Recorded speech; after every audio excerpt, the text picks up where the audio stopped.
About 80% of people spend the first 10 minutes of their day checking their phone. And on average, people spend about 10 years on their phone all day. Let me tell you, this isn't really your fault. It's more so your smartphone's fault. But it is completely reversible, and it'll be up to you to see if you're going to spend all that time on your phone. We nowadays use our phone to scroll Instagram, TikTok, Snapchat, whatever. We say it's going to be a few minutes, and those minutes at the end of the day become hours. Those hours throughout our whole life become years. Scientists say that this habit is not a good one. It negatively impacts our brain's performance with attention. The good news, this is perfectly reversible due to neuroplasticity. What makes your brain less susceptible to actually being attentive, and will also make your brain more attentive if you train it right. Today I'm going to be talking to you about just those things. The complexity of attention span, smartphone usage, and social media usage that negatively affects attention span. I'm going to be going over why some believe that smartphone usage actually isn't that bad for you, and how you can fix it. It's not permanent due to neuroplasticity. Attention span is three things, not just one. Sustained attention, which is where you focus for a lengthy period of time, like a lecture or a movie. Selective attention, where you select your attention to one thing, like listening to a friend in a loud room. You drown out all the background noise and pay attention to one person. Alternating attention, you shift focus from one thing to another. You focus on writing an email to your professor, and then you forget their name and you shift focus to finding their name. You see, smartphone usage in of itself is hard to say that it negatively impacts our attention span. That's because we can't really measure people's attention span. Melissa Trevino covers this in her study, where she finds that older tests were more tailored to those who had severe cognitive difficulties. She also found that smaller, more specific tests could more accurately depict these cognitive neuropsychological difficulties.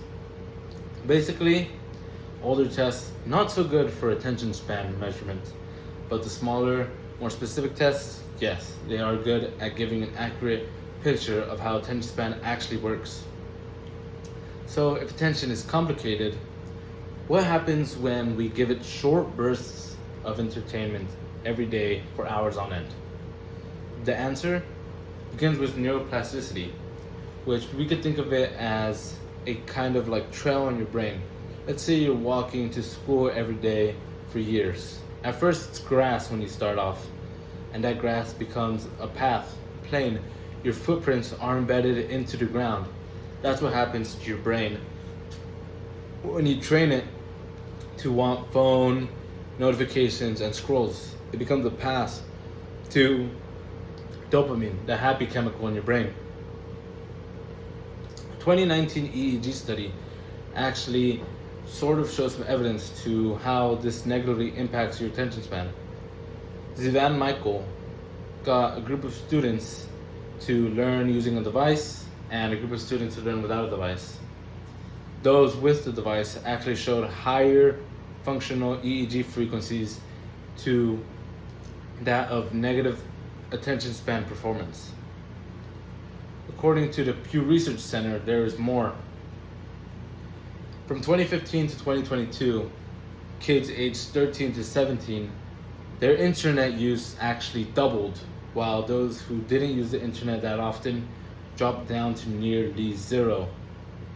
This could be of multiple things, such as school becoming more digitized, but it also correlates to the surge in TikTok and other social media.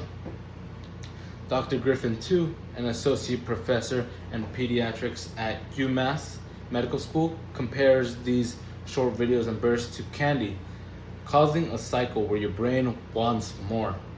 This makes longer tasks more grueling to you. At some point, some of you might say, well, technology has always been thought of as bad. Maybe smartphones aren't so bad. Yeah, I could see that. Some research actually argues that correlation doesn't equal causation, and I don't actually negate that. That's true. However, when we look at all of the research that I have shown and that has been published thus far, we can see a rise in phone usage and a decline in attention span. No single study proves causation by itself, but together these studies build a compelling body of evidence. They're the one factor that shows that we have the ability to change our brain, making our attention worse or better if we wanted to. Today, we've learned that attention isn't fixed. Smartphone habits reshape our brain and can make our attention span worse. The most important idea isn't that smartphones are evil or that technology should be avoided or restricted. It's that it's totally adaptable. Our brain is adaptable. The same neuroplasticity that turns our brain to mush and our attention to 0 seconds, that of a goldfish, can also rebuild our attention span to make it stronger than ever. So tonight, I want to challenge all of you, my professor watching my last video, to, if you use your phone a lot, put your phone down for 30 minutes tonight and let neuroplasticity take its course. After maybe a few weeks, months, years, you might notice that your attention span is renewed, it's better, and you can pay attention to what really matters in life. And yeah, you can read a book, watch a movie that you've always wanted to watch, pay attention to a movie that you've always wanted to watch, and that's what I will do when I'm done with the video. Thank you so much, and I'm gonna finish the Marvel series for the new Marvel Doomsday movie.